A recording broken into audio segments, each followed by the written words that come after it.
Paz do Senhor, tudo bem? Estamos felizes de estarmos aqui esta noite, né?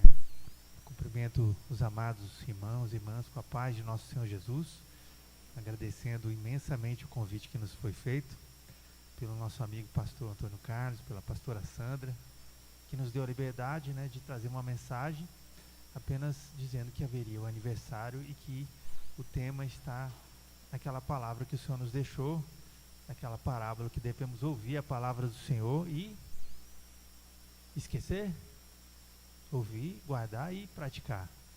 Trazemos aqui o abraço do nosso pastor César Carreira, né, da liderança da nossa igreja, pelo aniversário, pela alegria de estarmos todos aqui reunidos em nome do Senhor, celebrando o 8º ano de aniversário do ministério que Deus levantou aqui, mais um ministério que Deus levantou aqui, amém? Que Deus possa multiplicar a alegria, os sinais, os prodígios, a salvação, que não falte a paz, que não falte nada no lar de todos aqueles que aqui se reúnem e concordam que o reino de Deus venha a nós. Essa é a minha oração esta noite, que nós fizemos antes de sair de casa, que o melhor de Deus venha esta noite, que é a presença de Jesus. Importa que Ele cresça e nós diminuamos, amém?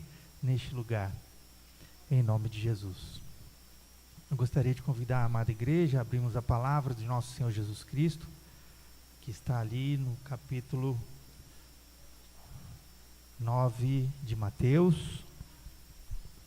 Nós iremos fazer uma meditação e alguns trechos do Evangelho de Mateus e vamos também fazer uma conexão com dados históricos, né? Hoje é uma data de aniversário, como diria o Salmo de Moisés, Salmo número 90, ele diz assim: ensina-nos a contar os nossos dias, para que possamos encontrar corações mais sábios. Vamos dizer assim? Ensina-nos a contar os nossos dias, para que possamos encontrar corações mais sábios, amém? Existe um consenso que o Salmo 90 é o Salmo de Moisés, aleluia. Nós vamos ler 2 versículos do capítulo 9, depois nós vamos ler um versículo do capítulo 12, depois nós vamos a alguns versículos do capítulo 13 do Evangelho de Mateus, conhecido como o primeiro Evangelho. No capítulo 9, verso de número 16,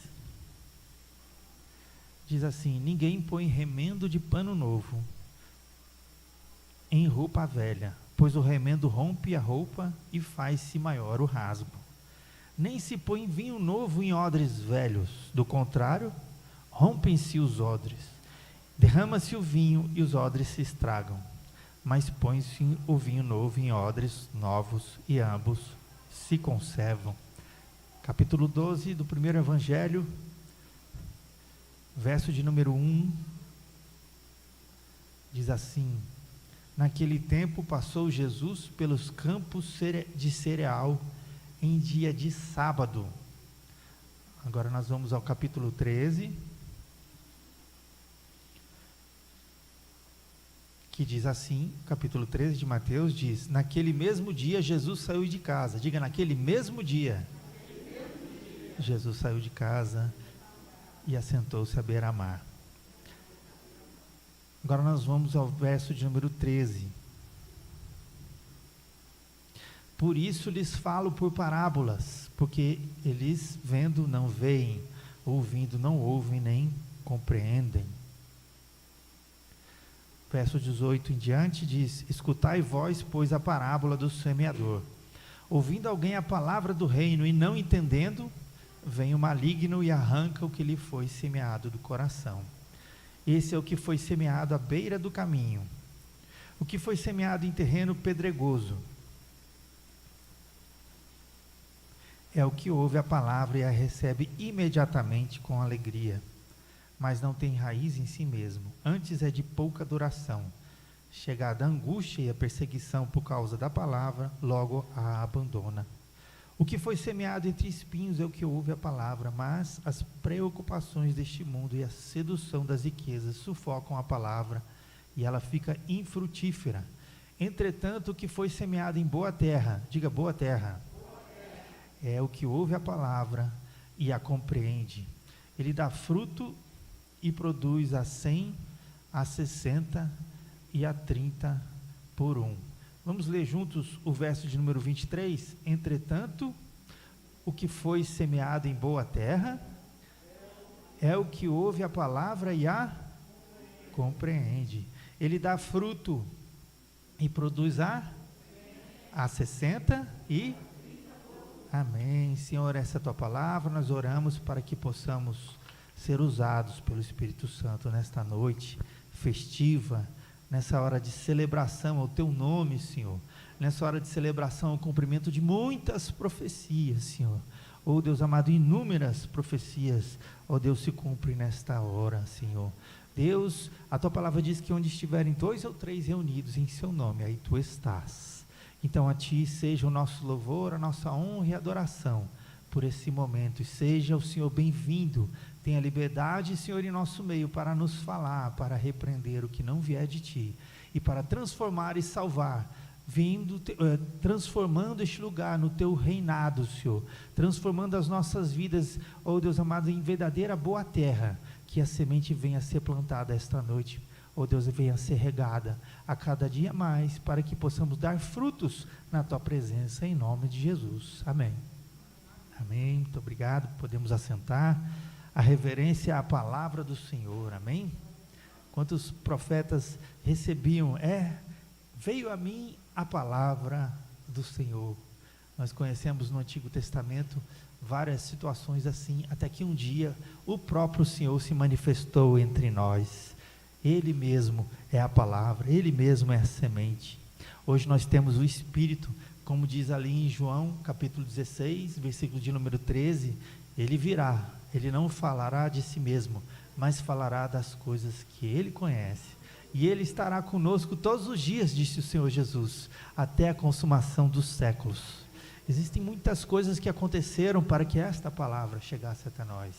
Existem muitas coisas que aconteceram para que nós chegássemos até este lugar, a entender e a querer e a ter sede demais do conhecimento do Senhor, não é verdade? Aquilo que nós trouxemos hoje de meditação, nessa leitura inicial para a meditação, venha falar a respeito de uma transição no ministério do nosso Senhor Jesus Cristo, uma transição em que Ele muda a maneira de falar, Ele muda a maneira de transmitir a sua mensagem, a sua vontade, para revelar aquilo que está para ser feito. Ele não é o primeiro a falar, muito já havia sido dito no Antigo Testamento, e as profecias estavam se cumprindo na vida de Jesus. E o famoso Sermão da Montanha, onde ele está ali na Galileia, ele disse: ouviste o que foi dito, mas eu vos digo. A palavra antiga do Antigo Testamento, que é a Bíblia que Jesus conhecia, nos dias que ele nasceu, ele conhecia, e as pessoas falavam sobre ela, e ele não mudou nenhuma vírgula do Antigo Testamento. A Bíblia é atemporal, ela não envelhece, ela não precisa não existem barreiras temporais, nem barreiras físicas, nem geopolíticas para ela. A palavra de Deus veio para ser pregada em todo o mundo, em qualquer tempo, para qualquer pessoa, em qualquer lugar. E Jesus Cristo então vem no capítulo 9, que nós lemos apenas 2 versículos, mas se nós descortinarmos aquele contexto em que Jesus está começando o seu ministério, ele está sendo confrontado, porque era um dia de jejum, e aqueles que andavam com Jesus estavam alegres e estavam se alimentando, e ele dá uma resposta tão profunda, que eu creio que em poucos minutos não conseguiríamos entender, nem em muitos anos, talvez demoraremos a eternidade, porque Jesus no capítulo 9, ele veio falar que ele veio mudar tudo novo, ele veio trazer coisas novas na terra. Ele usa um símbolo que é um pedaço de pano. Para a nossa cultura hoje, nós temos uma distância tão grande para aqueles dias, mas quando a gente vai para Joaquim Jeremias, um grande escritor a respeito das parábolas, ele nos ensina uma coisa interessante, que no conhecimento da antiguidade, quando queria se falar a respeito da criação do mundo, se explicava a respeito de um pano que era costurado, que era trabalhado, E Deus então constrói o universo como está fazendo o quê? Um pano, como aquele que está tecendo algo, como aquele que está trazendo uma arte, uma criatividade.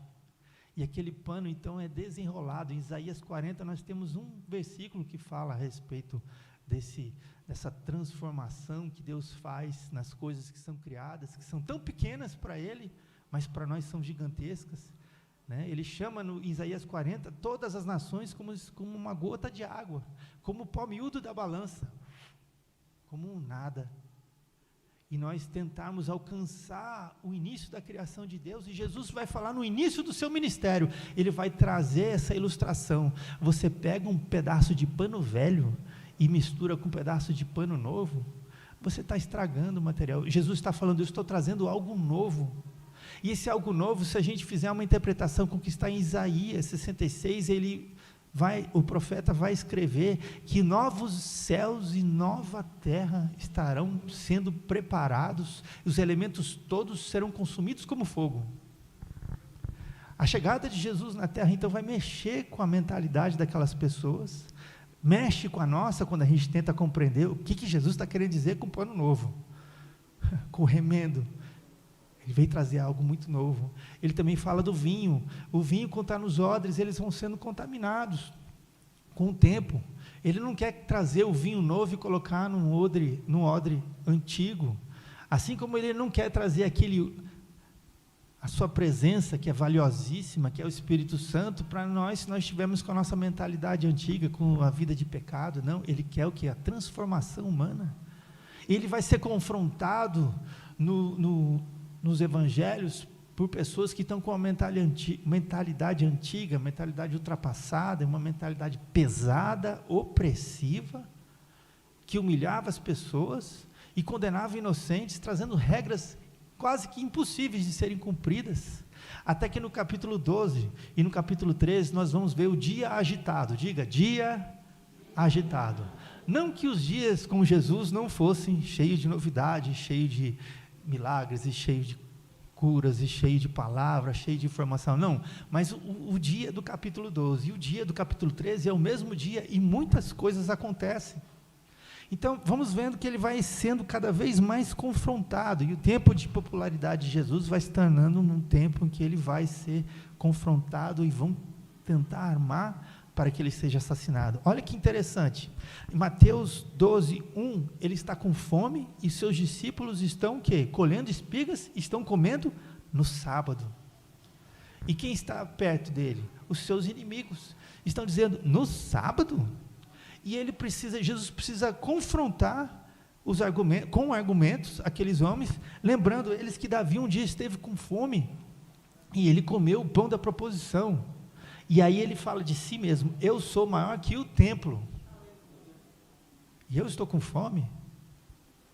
Vocês ainda não entenderam, ele fala para aquelas pessoas que estão tentando achar algum defeito em Jesus, aquilo que está em Oséias 6, misericórdia quero, e não sacrifícios.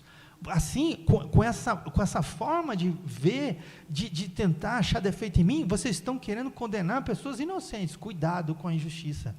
E nós vamos ver na sequência do capítulo 12, que algumas coisas extraordinárias vão acontecer, e mesmo assim, os seus inimigos continuam provocando, até que eles são sentenciados e condenados naquele dia. Olha que interessante. Um homem que está com a mão ressequida, no verso 10, tem a mão mirrada, a mão atrofiada, a mão que não se desenvolveu, e eles chegam, não houve cura, eles só perguntam para Jesus, é lícito curar no sábado? E depois de uma conversa, Jesus sempre tem uma palavra, Jesus é a palavra, Jesus é a sabedoria de Deus, Jesus é Deus, e de repente ele vem, e ele disse ao homem, depois daquele combate, não era um debate, era um combate teológico, ele disse assim, estende a mão, ele estendeu, e a mão dele ficou imediatamente sã, igual a outra. O que aconteceu no verso 14? A Bíblia nos fala, pela pena do apóstolo Mateus que os fariseus, tendo saído, formaram um conselho contra ele, para o matarem. Ele acabou de curar um homem, e eles estão querendo matar Jesus. Veja bem, essa introdução para entender por que Jesus vai começar a pregar em parábolas. Está tendo uma grande conspiração política contra ele. Então, no verso 15, a Bíblia fala que Jesus retirou-se dali. Ele se retira dali e ele vai embora dali sozinho? Não, as multidões foram com ele, e a Bíblia fala que ele curou todas as pessoas que estavam precisando ser curadas naquele dia. Precisava de mais algum sinal? Para quem quer Jesus, não. Para quem está vendo que ele é o Filho do homem, que ele é o Filho de Deus, aquilo lá já é o suficiente. Mas, mesmo assim, olha o que acontece no versículo seguinte: um homem que era surdo, e ele era cego, ou seja, ele não conseguia se comunicar e não conseguia enxergar. Trazem esse homem para Jesus, e ele está terrivelmente endemoniado. O que Jesus Cristo faz? Ele cura aquele homem imediatamente, instantaneamente é curado, passa a se comunicar, passa a enxergar. E o que acontece no verso seguinte? Jesus é acusado pelos fariseus de ter feito aquele e mais outros tantos milagres que foram feitos naquele dia com o apoio de Satanás, com Beelzebul. E aí vem aquela célebre passagem que Jesus fala: você pode até fazer alguma coisa para o filho, mas contra o espírito, imperdoável. Não existe perdão contra a blasfêmia contra o Espírito Santo. Acusar que Jesus estava fazendo a obra com o apoio de Satanás era uma teoria da conspiração que estava pecando de morte irreversível. O julgamento já estava proferido pelo próprio Senhor Jesus Cristo, ali naquela hora. Olha o dia agitado, o dia de turbulência na vida de Jesus e no seu ministério, que vai causar uma transformação na forma dele trazer a mensagem para nós. E é a mensagem que vai chegar para nós, a gente vai falar mais um pouco, e nós vamos chegar até o dia 7 de setembro de 1822, olha que viagem na história. Que Deus nos dê sabedoria para otimizar o tempo, amém? Olha que interessante, o que vai acontecer? Então Jesus Cristo, ele está confrontando aquelas pessoas, ele está fazendo milagre, ele está fazendo a obra, ele é Deus, e onde Deus anda, os sinais e os prodígios estão acompanhando. A Bíblia fala que quando ele nasceu com a manifestação angelical, com o poder do Espírito Santo. A Bíblia fala que quando ele foi batizado, o Espírito Santo se manifestou em forma corpórea, pela pomba. O Espírito Santo levou ele ao deserto, ele estava cheio do Espírito Santo. Foi o Espírito Santo que andou com ele em todos os dias, na angústia, porque ele era homem, ele tinha fome igual eu, igual a mim, igual a você. Ele sofreu, ele chorou, o Espírito Santo estava com ele, e o Espírito Santo o retirou do túmulo dos mortos. O Espírito Santo não falará de si mesmo, ele é o servo que está no Antigo Testamento, que leva os irmãos de José. Venha, não temas, não tem o nome dele, não temas, o servo fala, já está tudo preparado, José é o irmão de vocês, ele está exaltado, ele tem domínio, já está preparado uma grande ceia, ele que leva as pessoas que estão envergonhadas por terem pecado contra os seus irmãos, contra os seus pais, contra algum princípio, ele que leva as pessoas até a presença de Deus, até a presença de Jesus. O Espírito Santo está entre nós nesta noite, amém? É o Espírito Santo que pega aquele homem, aquele filho que vendeu tudo, fez o pai vender para ele ir embora, gastou com tudo e voltou no dia de grande fome, teve uma grande fome na terra, e ele voltou, e aí quando ele está na casa do pai, o pai o abraça, o pai o recebe, ele corre na presença do filho que voltou, do filho que estava perdido, mas voltou para a casa do Senhor, e ele chama um servo, e o servo coloca uma roupa nova nele, o servo coloca um anel, ou seja, domínio, poder. A graça, ela não simplesmente é a graça, o favor imerecido, mas a graça empodera, a graça nos dá autoridade contra o mundo espiritual, contra as coisas, contra os dominadores. Até onde Jesus mandou, nós conseguimos fazer, nós conseguimos guerrear. E aquilo que a gente não consegue fazer, Jesus entra em ação. Quando João Batista estava preso, quando João Batista não podia mais ser liberto, a Bíblia fala que Jesus começou a pregar o evangelho do arrependimento. Aquilo que eu e você não podemos mais fazer, Jesus Cristo entra em ação. E Ele nunca está sozinho. Isso é que mais chama a atenção. Jesus está sempre com o Espírito Santo, e aqueles homens o acusam de fazer com o diabo. Jesus não brinca de ser Deus, Ele não brinca de fazer a obra, e Ele vai falar que até as palavras supérfluas, as frívolas, aquelas que não têm importância nenhuma, até elas vão ser levadas no dia do juízo, e vão ser julgadas, vão ser pesadas, vão ser avaliadas, e vão ter consequências. Quanto mais, quando um grande sinal aconteceu na sua vida, na minha vida, ou na vida de algum vizinho, e nós não temos coragem de reconhecer que é Deus, até mesmo do seu inimigo. O que diria aquela mulher que foi levada junto com Naamã, e ela viu aquele homem sofrendo com aquela doença que estava o consumindo, ela teve o amor, ela teve a simplicidade, e o Espírito de Deus estava inspirando ela para dizer: na minha terra tem profeta. Era inimigo dela, e ela devia ser uma boa funcionária, porque se ela fosse uma péssima funcionária, será que Naamã e a sua esposa teriam dado ouvidos a ela, para ele se dirigir à terra de Israel, onde tinha profeta? O Espírito Santo está aqui, então, nesse momento com Jesus Cristo, no dia agitado. No capítulo 3, a Bíblia fala que ele saiu de casa, naquele mesmo dia, estava sentado junto ao mar, e falou-lhe de muitas parábolas. Você vê que o discurso de Jesus, ele é alterado nesse momento. E ele saiu a semear, no verso 3, capítulo 13, versículo 3 de Mateus, diz que ele saiu a semear.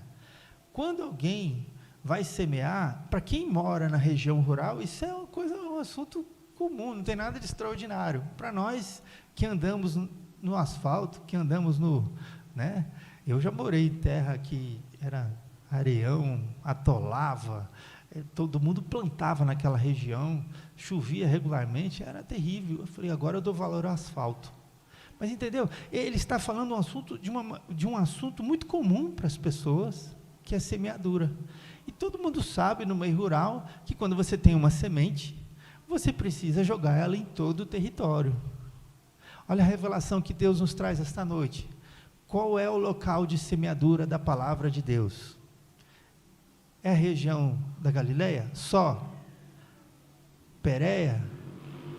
Samaria? Judéia? Ou é toda a terra? Quando nós vamos ao Antigo Testamento, nós vemos Isaías capítulo 11, versículo 9, o profeta escrevendo o seguinte: porque toda a terra se encherá do conhecimento do Senhor, assim como as águas cobrem o mar. Em Abacuque, capítulo 2, verso 14, ele vai repetir, mas vai repetir com um pequeno acréscimo, porque toda a terra se encherá do conhecimento da glória do Senhor, assim como as águas cobrem o mar. Eu peço aos irmãos paciência e entendimento, que essa nossa ministração desta noite é apenas um início para um estudo mais aprofundado da parábola da semeadura. Amém? Poderíamos ficar aqui, no mínimo 5 dias, falando sobre a profundidade com que Jesus quis trazer para a gente.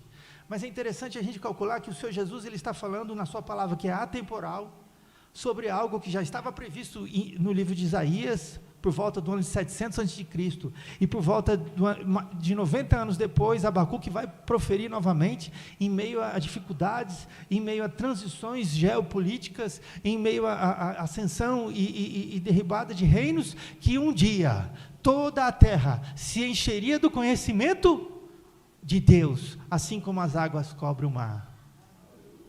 Deus está planejando fazer algo novo, e a vinda de Jesus na terra está sendo, sem sombra de dúvida, algo extraordinário da parte de Deus. Deus é fiel, Deus é fiel, a sua palavra nunca volta vazia.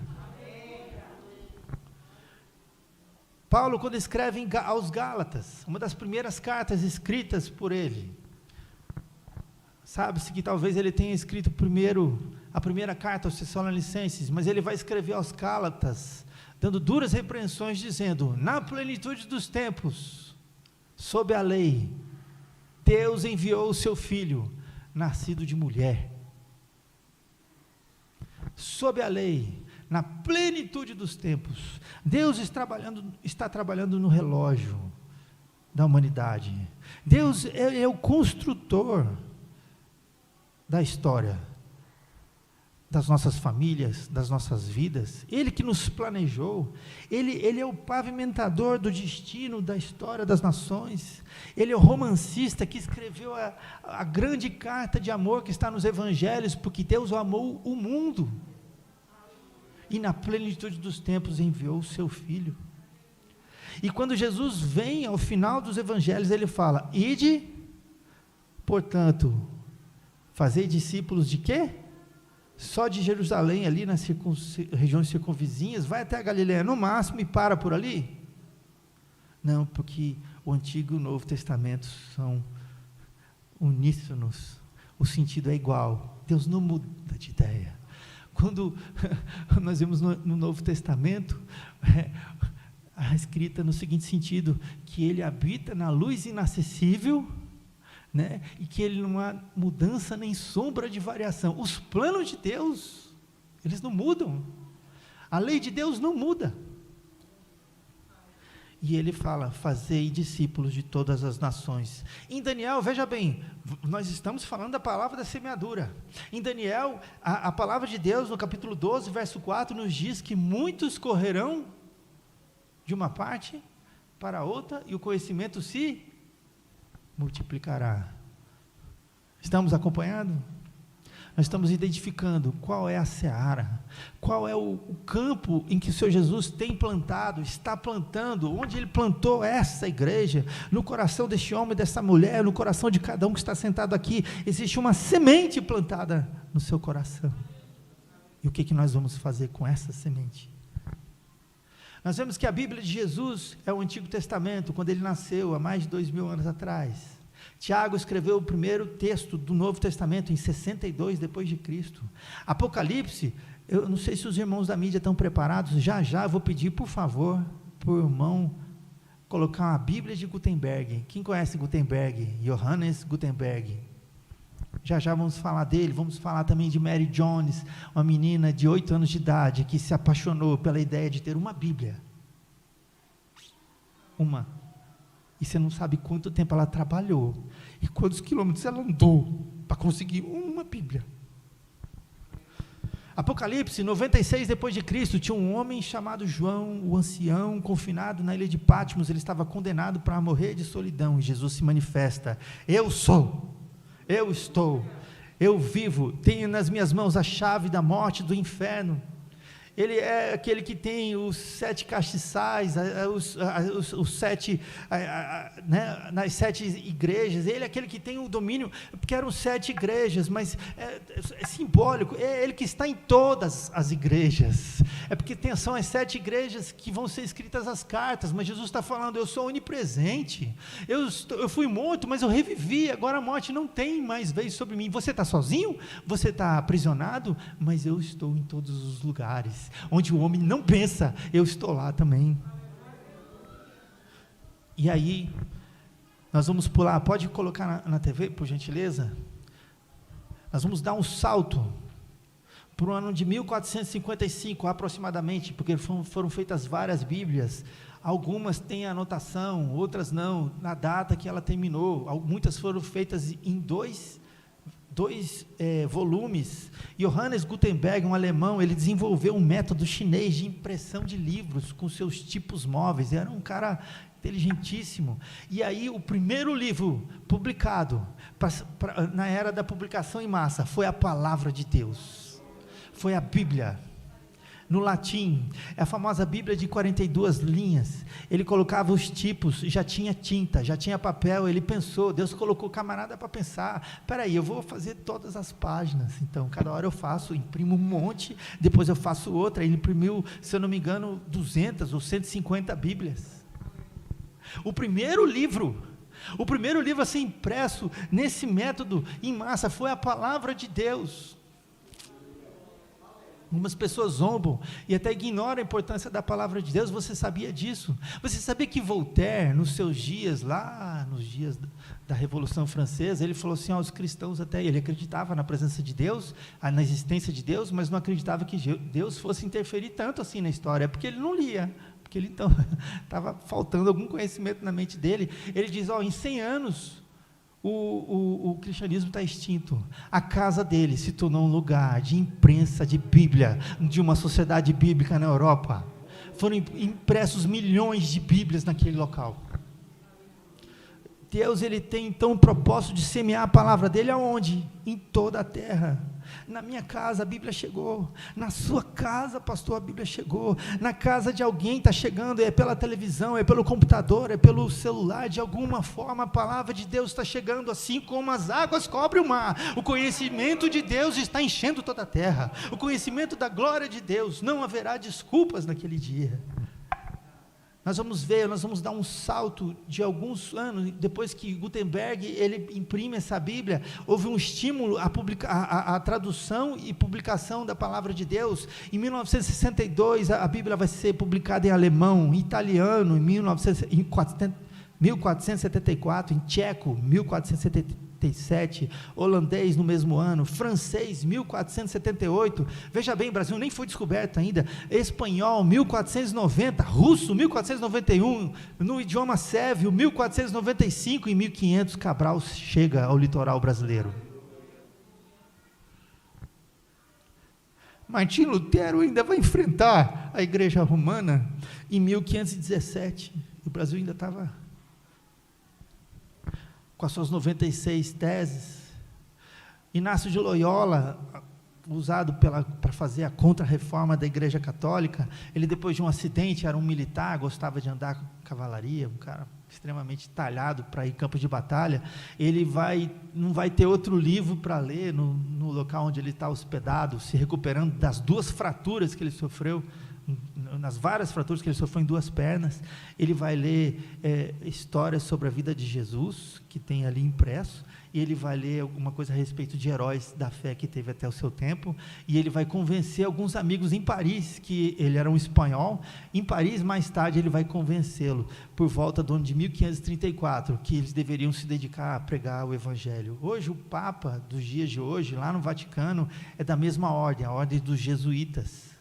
Houve um certo antagonismo, reforma contra reforma, protestantes e igreja católica, mas de uma forma ou de outra, o evangelho da palavra de Deus e a semeadura está sendo colocada em prática no mundo. Algumas coisas foram escritas por português, no ano de 1945, por pedido da Dona Leonor, a rainha de Portugal, esposa de Dom João II, uma obra chamada Vida de Cristo. Mas em 1510 ela patrocina o Frei Bernardo Brienega, para traduzir as cartas para o português de Tiago, Pedro, João e Judas, e o livro de Atos. Você tem na sua mão aí, ou no seu celular, não sei se você veio com a Bíblia, a tradução de João Ferreira Anes de Almeida. O sobrenome dele completo é João Ferreira Anes de Almeida. E você pode até pensar, mas ele era português, então eu tenho uma família real. Então a família real resolveu implantar um grande crescimento do conhecimento da palavra de Deus no mundo. Não foi assim. Deus age no meio da prosperidade. Diga assim: Deus age no meio da prosperidade. O que aconteceu com Portugal naqueles dias, no século XVI? Portugal começa a dominar várias ilhas.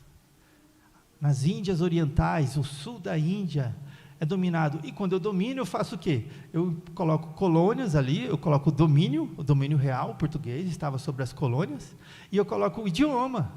A língua falada não era o inglês, a língua falada era o português. O português, ora pois, de Portugal estava sendo falado no mundo todo, ora pois. E aí o que acontece? A Bíblia já está sendo traduzida incansavelmente por algum português? Como que ela vem ser traduzida então por João Ferreira Anes de Almeida? João Ferreira Anes de Almeida, ele era um português, ora pois, que foi morar na Holanda. E a Holanda era um país calvinista, reformado, protestante. Como fruto das reformas protestantes nacionalistas, a Holanda se tornou um berço de produção maciça do conhecimento de Deus, pessoas que estavam não só querendo conhecer as Escrituras nos originais, mas querendo traduzir as Escrituras. E aquele homem é deslocado para a Holanda aos 16 anos, no ano de 1644, ele se converte ao cristianismo. Aos 17, no ano seguinte, ele já distribui as primeiras escrituras no livro de português para o Brasil. Ele distribui na Indonésia, num lugar chamado Batávia, Sri Lanka e Málaga.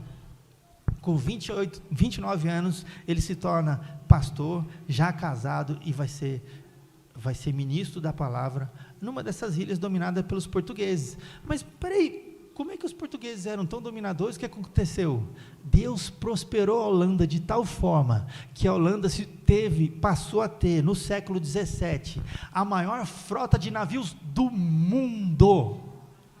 E quando ela ia fazer negócios nas chamadas companhias orientais das Índias holandesas, ela levava pastores conhecia a palavra de Deus, e ela formava igrejas nas ilhas orientais e no sul da Índia.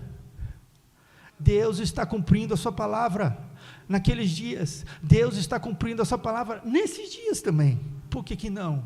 Quanto mais a gente conhece, quanto mais a gente descortina as coisas que estão escondidas da palavra. Olha ali, passa o próximo slide. Se você quiser, anota esse site, www.wdl.org/pt, é o item 4102, o primeiro livro impresso pelas mãos de Gutenberg, vai gerar uma maciça distribuição de conhecimento no mundo. Deus está no controle do relógio das nações, amém? Mas em 1680, ele já tem 52 anos, e ele já tinha traduzido o Novo Testamento todinho, João Ferreira de Almeida, mas ele já está um pouco cansado, ele ainda tem que se dedicar ao Antigo Testamento, e em 1691, ele não consegue cumprir, ele vai até Ezequiel 48, 21, na partilha das terras. Dá para entender o que aconteceu. 1694, reverendo Jacobus Oppendaker concluiu o Antigo Testamento, a obra iniciada por João Ferreira de Almeida. Só em 1748, depois de muitas revisões, 1753, a segundo volume, foram publicados o Antigo Testamento em português, Gênesis a Esther, no primeiro volume, e Jó até Malaquias, no segundo. Deus está cumprindo a palavra de Deus, a sua própria palavra. Homens andariam de uma parte para outra, e o conhecimento se multiplicaria. Os navios holandeses, primeiro os portugueses, estão colonizando, levando idioma, depois os holandeses estão levando a palavra, e estão levantando homens de Deus, que falam português, para levar o conhecimento de Deus por toda a terra, assim como as águas cobrem o mar. Já vamos chegar no Brasil. Foram 108 anos para a palavra que você tem. Eu não me lembro se foi Deus que me falou, ou alguma coisa Deus me fez lembrar, nos dias do rei Josias, que tinha 8 anos, quando ele começou a reinar, no 24º, se eu não me engano, ano, ele descobriu as escrituras escondidas no templo, porque o rei antecessor dele, o Manassés, era um cara ruim que só, talvez eles concretaram um pedaço da palavra de Deus para ele não destruir. E a hora que ele leu aquela palavra, ele se arrependeu e mandou consultar a profetisa Hulda, e Deus falou através dela: por que te humilhaste, homem? Porque creste naquilo que você leu. Eu não vou trazer o mal que eu estava planejando trazer sobre esta terra. A leitura da palavra de Deus, a reação, a semeadura daquele que recebeu a palavra de Deus e produziu fruto de arrependimento, só aquilo foi o suficiente para ele gerar fruto no reino todo. A história, a teologia nos conta, e a palavra nos conta, nós temos base real para mostrar que, por causa da leitura da palavra, e por causa da crença naquilo que ele estava lendo, todas as famílias foram alcançadas nos seus dias. Tanto é que ele é lamentado depois da sua morte, ele teima, ele tem um deslize na sua vida, aquilo lhe custa a vida. O que você tem feito com a Bíblia? Eu vou passar um pouquinho, eu avisei o pastor, já pedi perdão com antecedência, tá? Deus está falando com você? Nós precisamos chegar no Brasil. A palavra está andando nas Índias. Tem um incidente, 1700, não tem coincidência, né? Mas tem um incidente, 1712, um navio português está levando, aliás, um navio holandês está levando 150 livros de Mateus traduzidos por João Ferreira de Almeida, para uma das ilhas, para uma das regiões dominadas ali pelo comércio. E um grupo de corsários franceses ataca esse navio, e eles se perdem, não, mas eles têm que fugir, eles vêm parar no Brasil. Assim chegam os primeiros 150 exemplares impressos, traduzidos em português para o Brasil. Em 1792 está acontecendo uma coisa muito interessante, que uma menina de 8 anos, eu falei que ia falar dela, Mary Jones, ela se converte, a família dela leva ela para a igreja, e ela queria ter uma Bíblia. Mas ela tem 8 anos, eu quero ter uma Bíblia. Para isso ela precisa trabalhar, ela vai ter que estudar para se qualificar no trabalho. Só aos 15, depois de trabalhar muito, ainda mesmo com perdas, porque o pai dela adoeceu, ela teve que ajudar para o seu pai, aquilo que ela estava economizando, ela perdeu, depois ela recuperou de novo, trabalhou. E aí quando ela conseguiu juntar, ela foi atrás da Bíblia, ela não conseguia achar. Ela andou 40 quilômetros a pé, descalça, porque ela ia chegar numa cidade e ela queria andar com o sapatinho dela limpo. Ela andou descalça. E a hora que ela chega na cidade, ela veste o sapato, ela se hospeda na casa do irmão, e ela vai no único lugar onde tem a Bíblia, todas já foram vendidas, e as que estão lá já tem dono. Aquele homem que estava vendendo, ele pega uma daquelas Bíblias, entrega para ela, por causa desta menina. A primeira sociedade bíblica do mundo é formada. Nós precisamos levar a Bíblia para as pessoas. Essa menina, ela veio, ela não mediu esforços. O que vai acontecer no Brasil? Existe uma série de problemas. O rei Dom João VI, ele precisa mudar a Casa Real para o Brasil. Ele traz consigo a mudança dos seus súditos. 60 mil livros vêm com ele.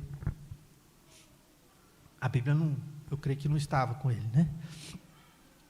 A não ser aqueles escritos que foram traduzidos pela rainha, posso pressupor. Mas ele chega, acarreta o quê? A abertura dos portos. Deus está no controle da prosperidade para que a sua palavra seja pregada. O interesse é do inimigo em trazer miséria, em trazer ignorância para a vida das pessoas. O semeador saiu a semear por todo o campo. E em 1810, veja bem, a abertura dos portos, e depois em 1810, a Inglaterra quer fazer negócio com o Brasil. Em 1810, fazem um tratado, e impõe nesse tratado que o Brasil dê liberdade religiosa no seu território colonial. Em 1820 a 1821, ocorreu a Revolução do Porto, que obrigou a família real a voltar para Portugal. E em 1822, quem fica aqui? Dom Pedro de Alcântara, o Dom Pedro I, que no dia 7 de setembro, às margens do rio Ipiranga, na província de São Paulo, ergue a espada, cercado da guarda imperial, independência ou morte. 1825, o Tratado de Paz e Aliança, assim o Brasil realmente vai se tornar independente. Ele pega um empréstimo de 200 milhões de libras esterlinas da Inglaterra para satisfazer todas as perdas que Portugal tinha tido. A gente sabe que o Dom João, ele vai virar rei de Portugal. Em 1824, Deus continua operando para que o Brasil se torne um celeiro de nações em matéria de produção da Bíblia. 1824, a primeira Constituição Imperial é assegurada a liberdade religiosa no Brasil. Tem que ter respeito às várias religiões que existirem eventualmente, mas não pode ter nenhuma outra a não ser a Igreja Católica, construída com formato de Igreja Católica. Só pode ter igreja construída em 1891, quando Rui Barbosa passa a ser o revisor da primeira Constituição republicana, aí pode se construir. Deus está no controle das nações, Deus está no controle do Brasil. Eu peço o próximo slide, por favor. no dia, em 2011, essa é uma impressão, isso é só a chamada de uma edição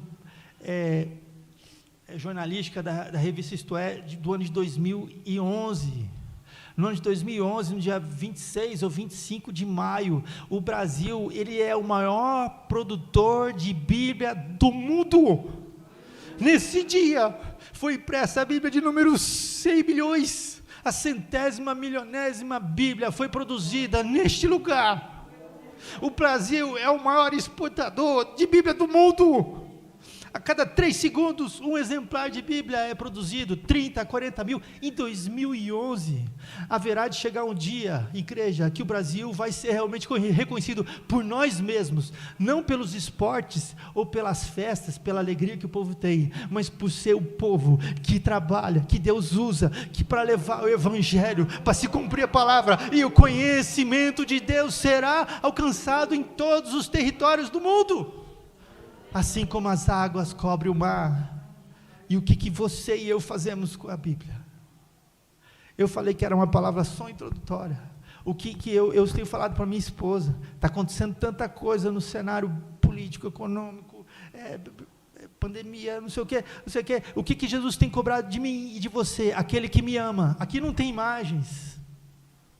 Aquele que me ama guardará as minhas palavras. Jesus tem me cobrado tanto que ele tem me falado, guarda as minhas palavras sistematicamente. O grupo de parábolas, os primeiros que ele falou, do segundo grupo de parábolas, das últimas palavras que ele falou nas 2 últimas semanas antes de ser crucificado. Jesus Cristo, ele quer que a gente realmente conheça ele, porque senão nós não vamos estar firmados na rocha. O que está para acontecer no mundo, o que está para acontecer na nossa vida, ninguém sabe. Mas Jesus espera que nós tenhamos a palavra dele. Isso foi só a introdução. Deus está semeando num grande campo.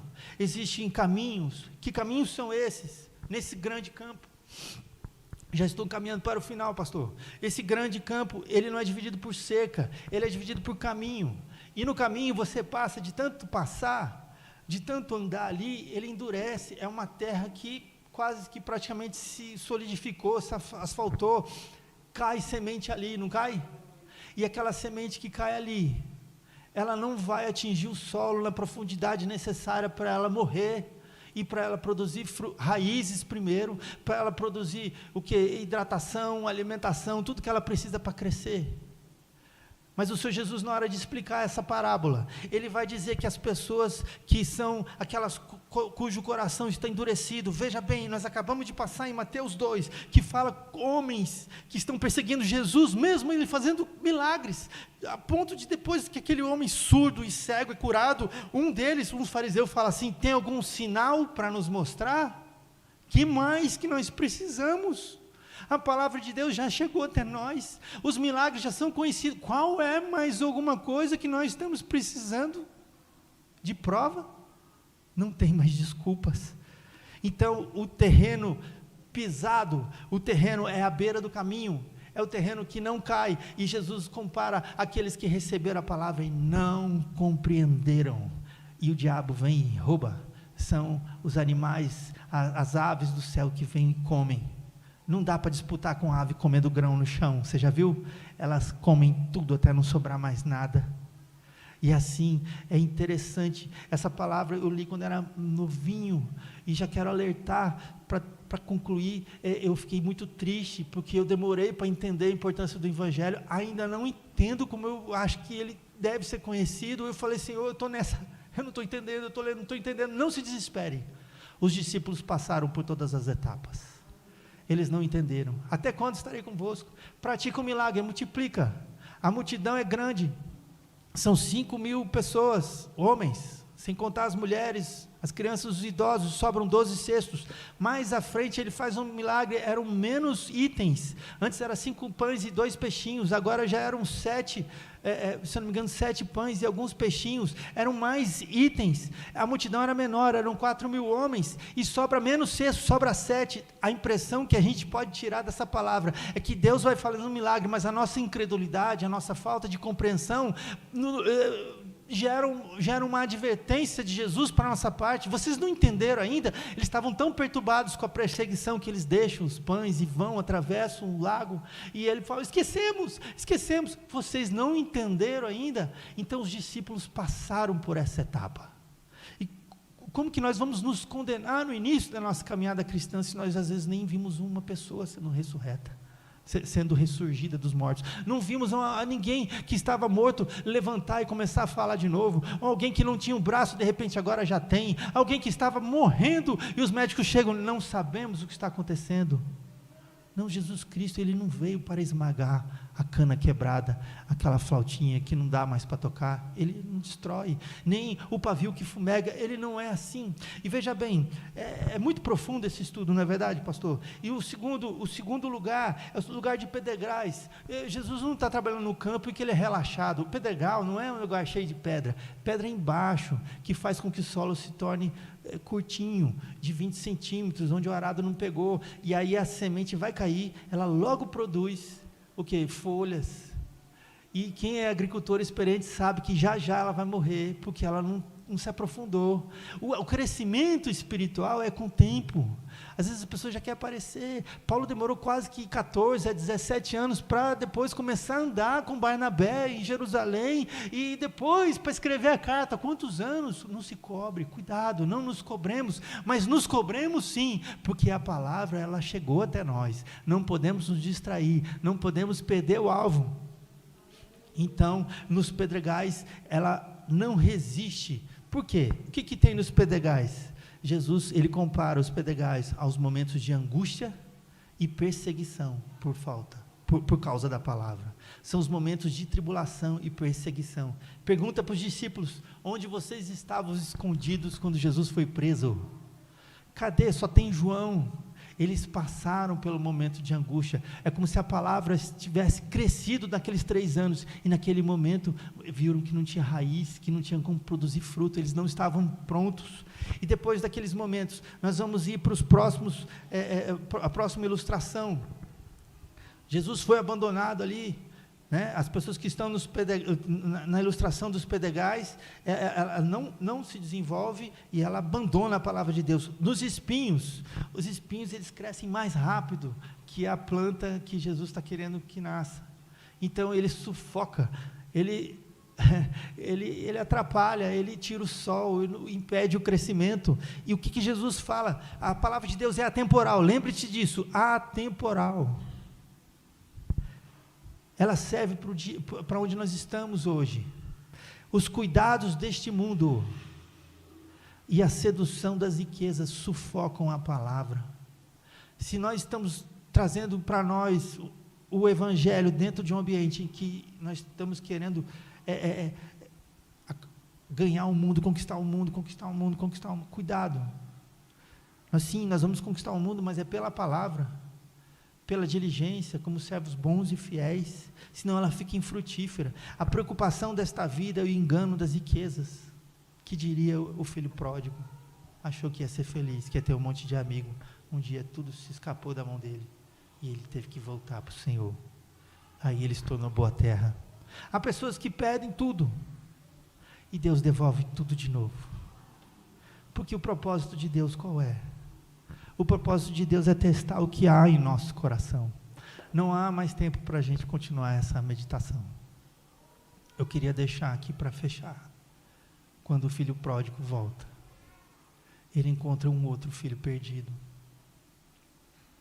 Tem um outro filho perdido dentro da casa do pai, a ponto de falar: pai, poxa, você está fazendo uma festa com animais, e eu que estou aqui, você nunca... Para mim, nunca. Eu não tive essa oportunidade. Há pessoas que nunca saíram, entre aspas, da presença de Deus, mas nunca entenderam o prazer que é estar na presença de Deus.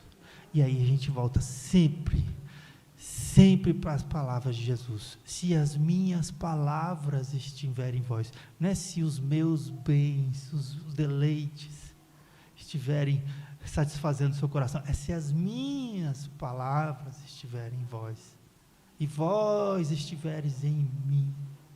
Tiago fala: não tendes porque não pedis. Não tendes também porque pedis? Para os vossos próprios deleites, para fazer guerra. Como eu quero mostrar, como eu quero esnobar, como eu quero dizer que eu estou podendo.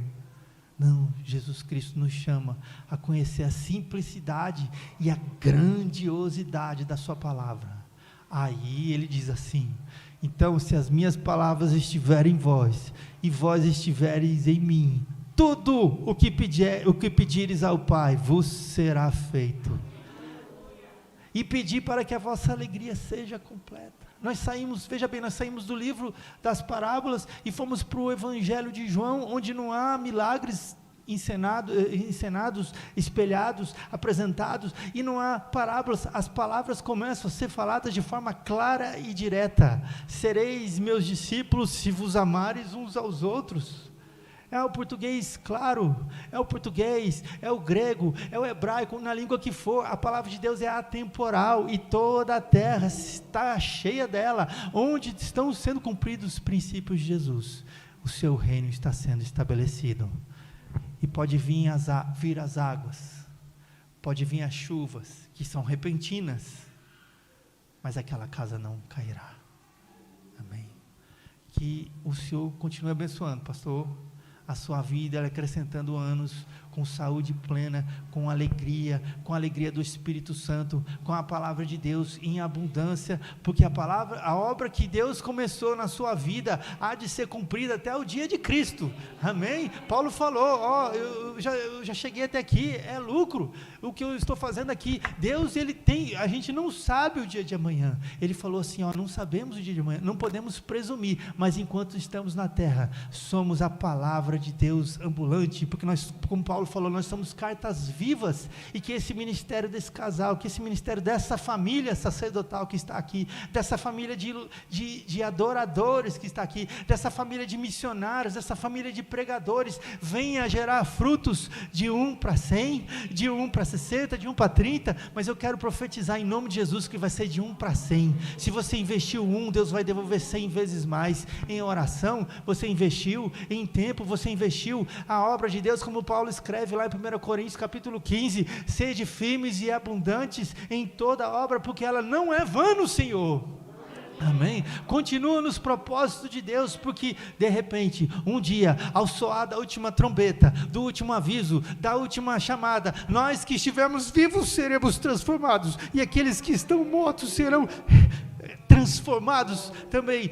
Primeiro eles, para que está escrito, para que se cumpra o que está escrito: ó morte, onde está a tua vitória? Ó inferno, onde está o teu aguilhão? E Paulo vai dizendo que aquilo que é corruptível tem que se revestir de incorruptibilidade, e aquilo que é mortal tem que se revestir de imortalidade, porque nós seremos aqui aqueles que serão levados para morar com ele. Senão eu teria dito, Deus falou que ele tem lugar de sobra, senão vos teria dito. Ele nos avisou, e a palavra dele chegou até nós. O que você tem feito? Feche os teus olhos nesta noite.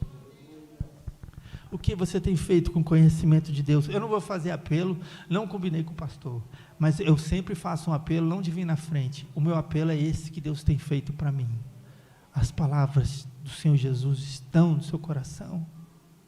Diga assim: eu quero ser, Senhor amado, como um vaso nas mãos do oleiro. Quebra a minha vida e faça de novo.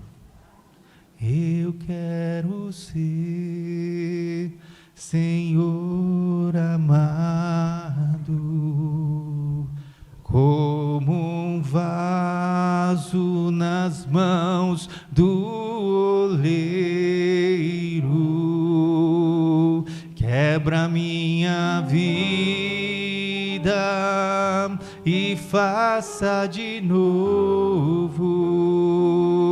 Eu quero ser,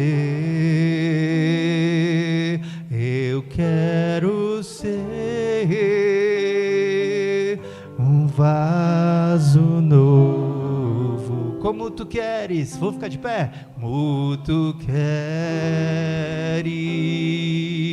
Senhor amado.